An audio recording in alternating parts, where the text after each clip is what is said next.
Hello, ഈ വരുന്ന independence ഡേക്ക് മക്കൾക്ക് വേണ്ടി ഒരു ബോ മേക്ക് ചെയ്താലോ?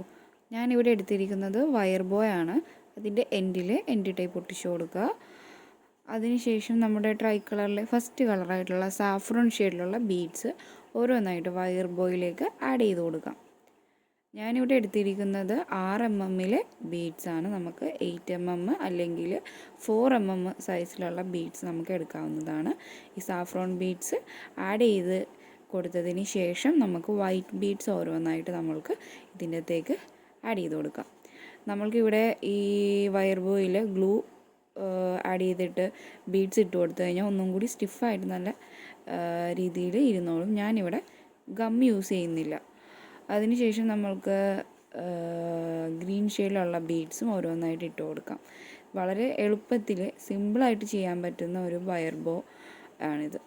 എളുപ്പത്തിൽ എല്ലാവർക്കും പ്രായഭേദമന്യേ എല്ലാവർക്കും ചെയ്യാവുന്നതാണ്. ഗ്രീൻ ബീഡ്സ് ഇട്ട് കൊടുത്തതിന് ശേഷം എൻഡ് ടൈപ്പ് ഒട്ടിക്കുക.